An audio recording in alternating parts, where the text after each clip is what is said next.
cover-up from the very beginning.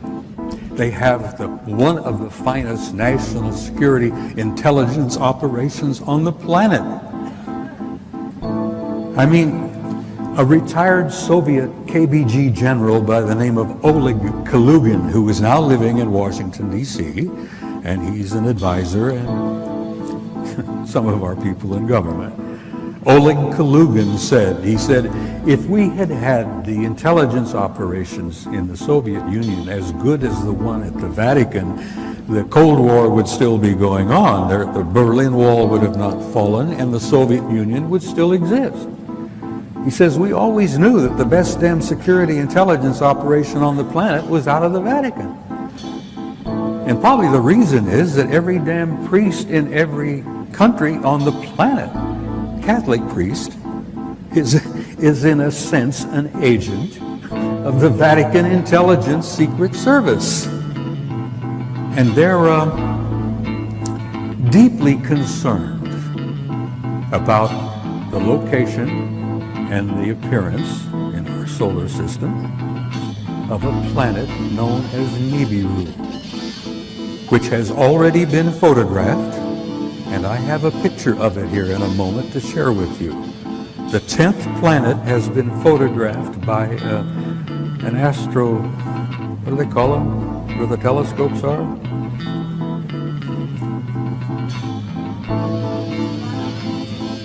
Well, anyhow, they've taken pictures of the damn thing in southern Chile because it has appeared below the ecliptic in the southern hemisphere.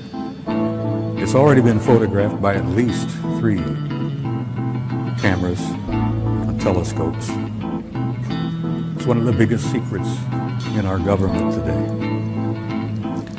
The reality and the presence of the 10th planet.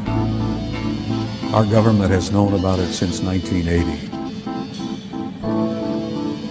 Anyhow, it's real, it's there, and we're going to see it up here.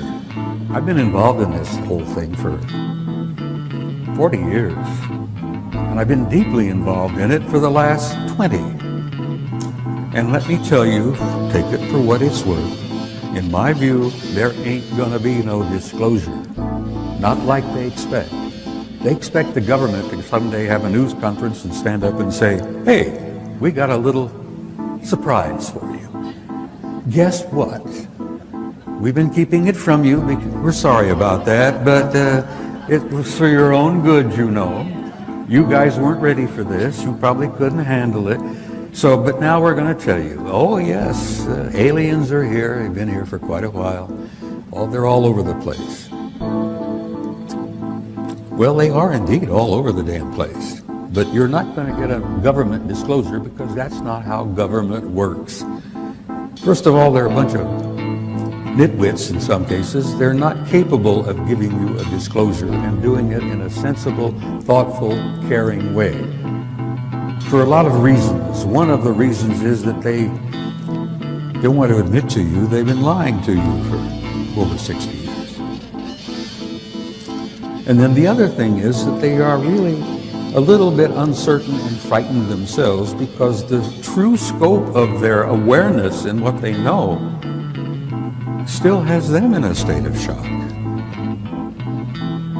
An event took place in California in 1954 at an Air Force base known as Muroc. This event had been planned and orchestrated by sensitive military, primarily naval individuals. And what it was essentially is that Eisenhower got aboard his plane, went out to this Muroc Air Force Base with a whole passel of guys from his administration, and including the Archbishop or Cardinal or Bishop of Los Angeles, a guy by the name of McIntyre. And this thing had been orchestrated and organized for some time because there had been communications between individuals in naval intelligence. And I say naval, and I say this again and again and again. My kid retired as a senior officer from the Navy just in November. The Navy has been up to here in this whole program from the very beginning, and they actually run the operation over at Groom Lake. That is 4. Anyhow, this event took place. I've had verification and proof that it actually transpired from sources impeccable. They flew Ike out there. Supposedly he was visiting a dentist. He had a problem. Well, bless his heart, he really did have a problem. When this was over, he ended up having a coronary. That impact upon him was so powerful that he ended up having a heart attack. Anyhow, what transpired in April of 1954? A group of others, I hate the word alien, I don't even like the word ETs, but whatever term you care to use, they came in. There were 3 ships. They were golden in color. They were discs primarily, circular discs, but they were fat discs. They had a high dome on the top and they had a big dome on the bottom. And these golden metallic discs came in, 3 of them, and they circled over the runway, made several passes. And Ike and this whole crowd are standing there with, mouths dropping open. We had some generals, we had some admirals, and we had a couple of church authorities there, and poor old Ike. And these guys circled around for a time, and then one of the ships came in and landed on the tarmac right in front of the hangar where the receiving party, the welcoming party, was located. And they had cameras set up. There were at least 4, maybe 5 cameras. Everything was on film. All of the sounds, they picked up every word that was said. One of the ships come over and lands right in front of the hangar. The other 2 ships stayed hovering over the runway during the entire process. The stories I've heard from people I trust in that the whole thing went 3 days. There was a lot of exchange. And your country hasn't been the same since. You talk about black government, shadow government. Ladies and gentlemen, you have no idea how damn black it is. The government you think you've got is not the government you've got. The government you think you had, the government that Washington, Jefferson, Adams, Hamilton, all the rest of those guys created 200 years ago is not the government you've got today. You do not have a democratic republic, good people, and I'm sorry to have to tell you that. You all know about Roswell. Well, let me tell you, Roswell was one little tiny event. For God's sake, there were 3 crashes in that area in New Mexico within 30 days. Roswell was only a tiny piece of it. There have been crashes going on all over the country and all around the world for the last 40 years, 60 years. We've been picking up bits and pieces of hardware all over the damn planet. The Navy retrieved a UFO out of the waters off San Diego in 1941. And if you talk about parts, well, we picked up bits and pieces. Ooh, we loaded them up. We took them off here and we took them off there. Took them at Wright-Patterson Air Force Base. We've taken them at several places. And then, God bless them, we've taken the bodies and a couple of survivors off as well. Well, that's ancient history. But I'm saying, forgive me if I repeat myself, your government that you thought you had ceased to exist in 1947. And 1947 was also a year where we created the Central Intelligence Agency, we created the National Security Organization, and we also signed a pact called the UKUSA Pact, UK-USA. Now, this pact we signed in 1947 was not just an accident. At the end of World War II, the United Kingdom, Australia, Canada, New Zealand, and the United States signed this pact, and we have been like this ever since. But the people in the United Kingdom, in England, Wales, Scotland, Ireland. They don't know any more about it in reality than most people out there do. Because one of the things about the Yakuza Pact was the lid came down on all the secrets, particularly the secrets of their reality, and the lid has been down ever since. I have to laugh sometimes when I hear Nick Pope speaking out. Many of you know who Nick Pope is. He's a delightful young man. He's a bright young man. He worked for the Ministry of Defense in Britain for a number of years, and he had the UFO desk. And Nick is a lot like some of our people. They sit at the desk and they see a little bit, but they don't see most of it, because most of it never got to Nick's desk. So when he tells you that everything's been released, we're releasing it all over the place. Oh yeah, France has been releasing their classified material. The United Kingdom has been releasing their classified material, and the U.S. has begun releasing little bits and pieces of it. If you think they're releasing anything of real importance, forget it. The stuff that they're releasing is garbage.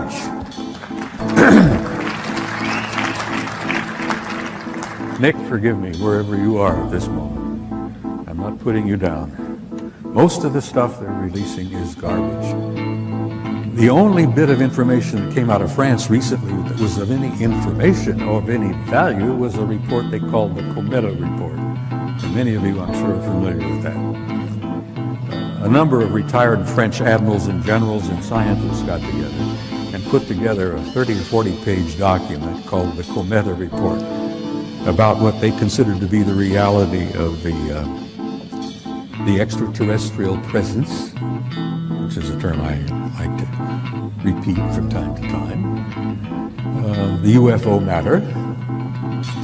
And the Cometa report said essentially that, damn it, we're not being told the truth, and we think it's time for everybody to fess up and get this information out. And the French were really ticked because, you know, they've had a chip on their shoulder from the very beginning that they've never really been shared with by the United Kingdom and the United States. So Washington was not sending anything to Shape headquarters about the UFO matter, where these things were flying all over Central Europe back then.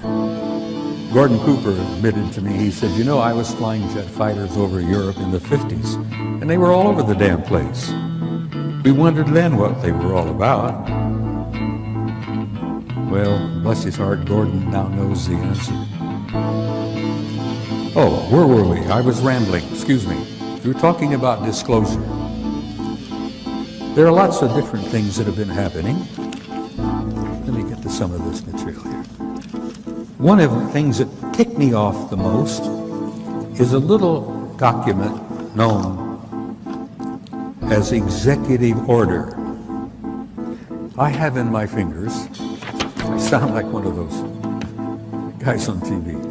I have in my greasy fingers here an Executive Order. Copy of it. This was signed by Slick Willie. Oh, excuse me, President Clinton.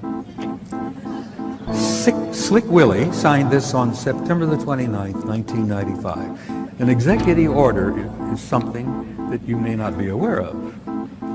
An executive order is probably the most powerful piece of paper there is in our government. A president sits down, comes up with an idea, he has something he wants to do, he puts it on paper, he signs it, that becomes law. Nobody in Congress has to talk about it, nobody in Congress is asked to see it, nobody in Congress has to give approval to this, because when the president signs it, it becomes law. Now that in itself, good God, Washington, Jefferson, Hamilton, those guys are spinning in their graves, I think. The fact that we've reached this point where an imperial president can sit in his office at 1600 Pennsylvania Avenue and sign an executive order which becomes the law of the land, and you cannot argue with it. This particular one that's Clinton signed in September of '95 wiped away every rule in the Environmental Protection Act. There were a bunch of guys over here, not too far away, at Groom Lake, Site 51, who were dying horrible deaths because they had been exposed to something, smoke, chemical, whatever, during their job. And these guys, the flesh was falling off their bodies. Their skin was rupturing. The flesh was falling. They were in incredible pain, and they were dying. And their doctors and some attorneys tried to find out what it was that was causing this. If the doctors could find out what was causing it, they could possibly help those guys deal with this, and they could come up with some way of treating them. Well, not only did the government deny the request for information on what that material was that was killing these guys, those bastards in Washington even denied the damn facility didn't even exist. And this is after the Soviets had taken photographs from orbit proving the existence of Groom Lake and Site 51. And the Soviets were good enough to let us have photographs of the damn place. And yet your government in Washington says, oh, that doesn't exist. That place doesn't exist. No. And they wouldn't share any information, and those guys continued to die. I don't know how many of them passed away. I've lost track of it over the years. Let me tell you one other small thing.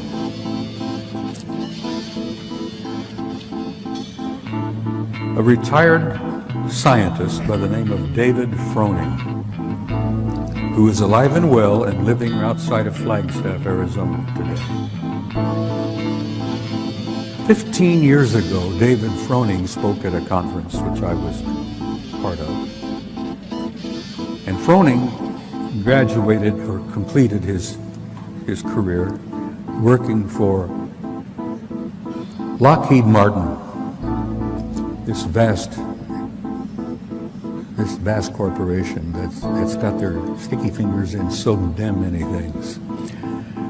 David told us at this conference 15 years ago that before he retired, Lockheed Martin had,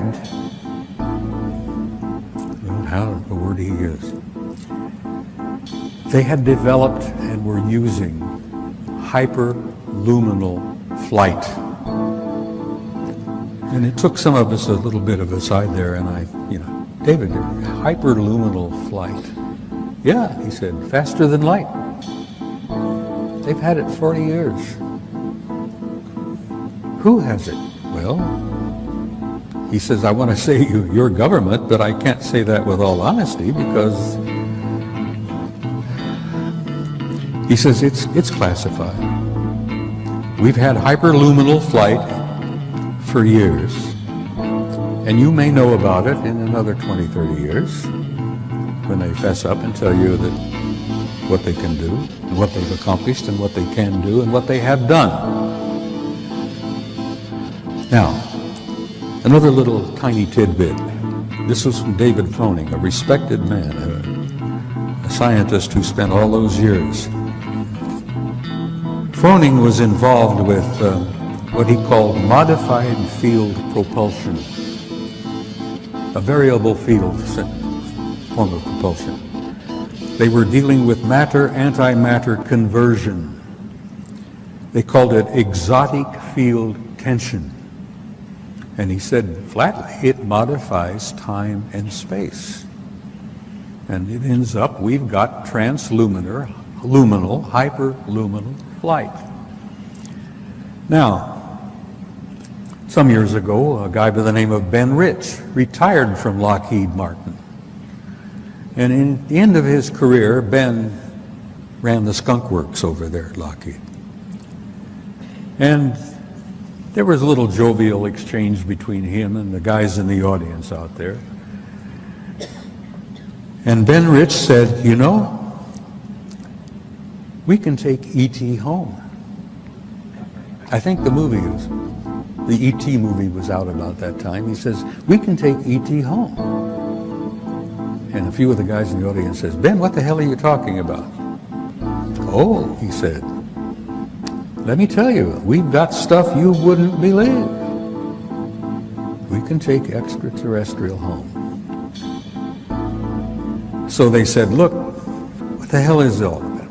He goes over to the blackboard and he writes, unfunded opportunities. Okay. Well, the guys say, well, what the hell does that mean, Ben? Unfunded opportunities. So he goes over with the chalk and he circles the U and the F and the O. UFO. And then he had a big grin on his face and he left the podium. So we got these little bits and pieces. You talk about leakage.